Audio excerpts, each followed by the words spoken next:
was raining, but it stopped. I got my flight in and stuff all ahead of time just in case it starts raining actually. And what's going on today? I guess with that in mind, lots of stories about wars and stuff, but how about this one? You heard of the story where they're asking for hobbyists to help in the war? How about, I guess, various places wanting more restrictions? This one says, the UAE drone attack is a grim reminder for better regulations of drones. The drone technology has ushered in an era of revolution, not only in military sector, but in other sectors as well. So first they talk about, I guess, the beneficial usage, for example, using it to aid in things like agriculture or delivering medicine. But it says here, but this drone technology is not a win-win technology and comes with its own security concerns. On January 17, 2022, 2 Indian and 1 Pakistani national were killed in a drone attack at a fuel storage facility, which was claimed by Yemen's Houthi rebels. In retaliation, the Saudi-led coalition targeted Houthi strongholds in the capital city of Sana'a through air raids. However, this is not the sole incident where a non-state actor has resorted to drone technology for carrying out successful attacks. In June 2021, Pakistan-sponsored terrorists detonated drone-carried IED at an Indian Air Force base. Drones have also been used by ISIS to target bases of coalition forces. So the usual doom and gloom types of stories, and what is this person's, I guess, suggestion? More oversight in general? It says here, I've already highlighted the potential of this drone technology to transform various sectors and the fact that it is not the technology but the user of this technology who might pose a threat. Hence, the foremost thing to be kept in mind is to prevent drones from falling into wrong hands. This can be done through placing stringent registration requirements on the part of operators. Issuing a unique identification number for each drone can be helpful in this regard. Further certification of every drone by the competent aviation authority must be made compulsory. And it sounds like here, this guy's suggesting target toy drones too, for example. This one says, low-cost drones have the potential for more mischief. These drones weigh as less as 250 grams. Hence, there is a greater need to regulate these types of drones.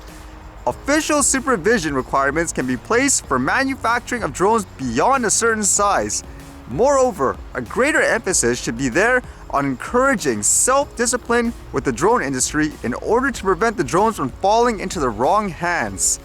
I personally try to look for consistency in life, and that is not how most things in life work, and it's pretty ridiculous if you think about it. I've said it from day one. It should come down to what you're using and how. A toy is a toy.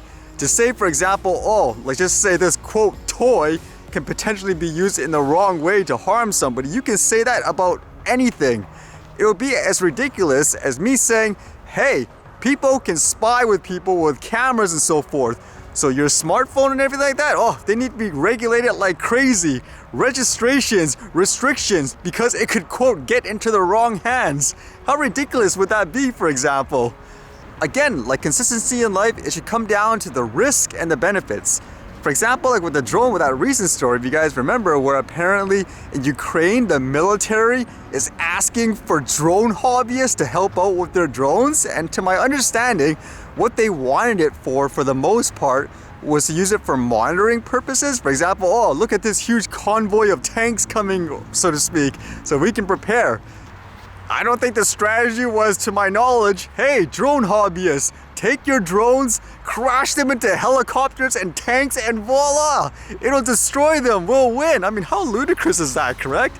But that's a lot of the mentality that people have. A quote toy drone is the same thing as, let's say, a military drone. I don't think it'll be that quote easy to take down like a huge manned aircraft or something like that.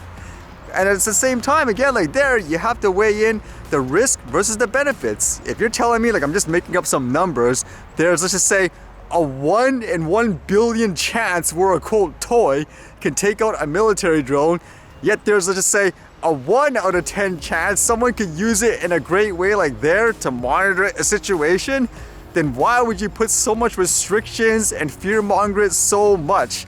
Again, you don't do that for anything else in life, especially for, like, say, quote, toys.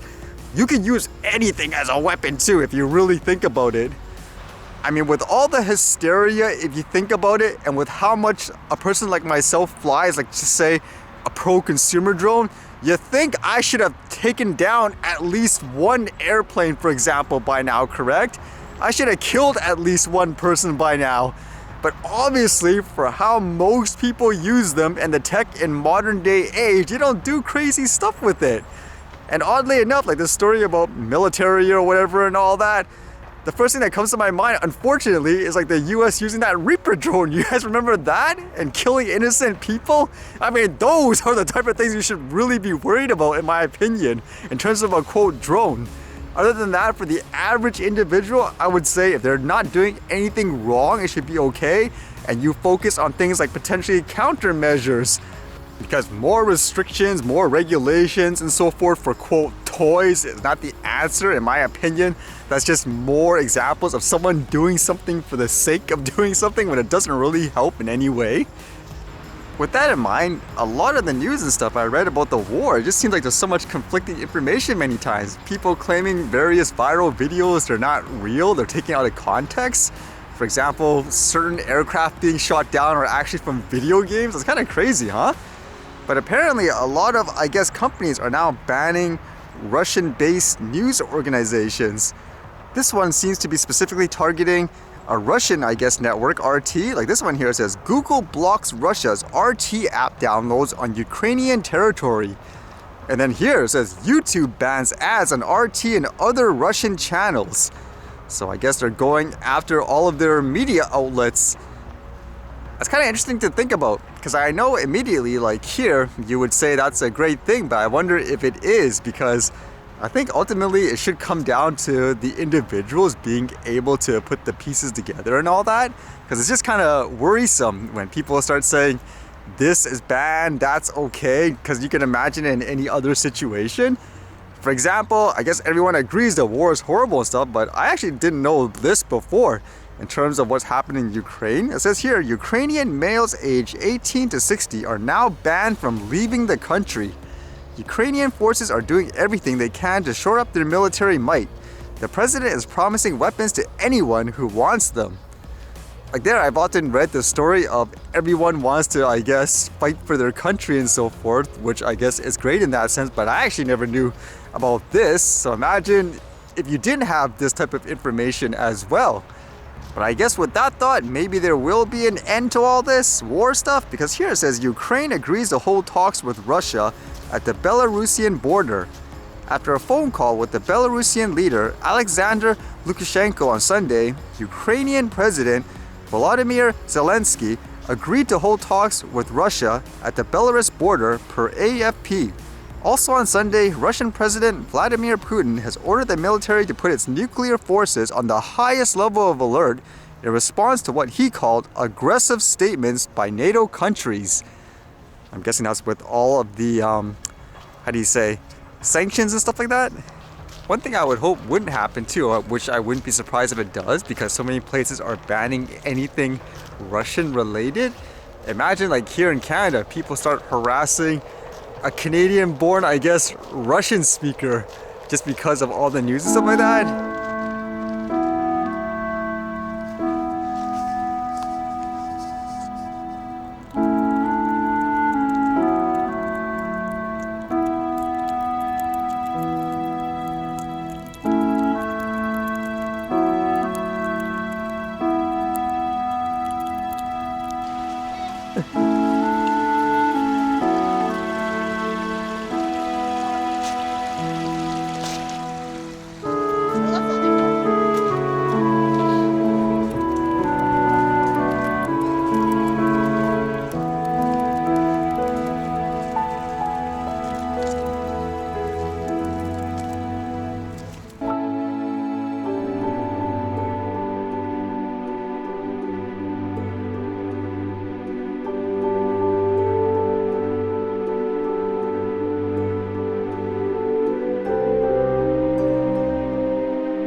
Alright, see you guys later.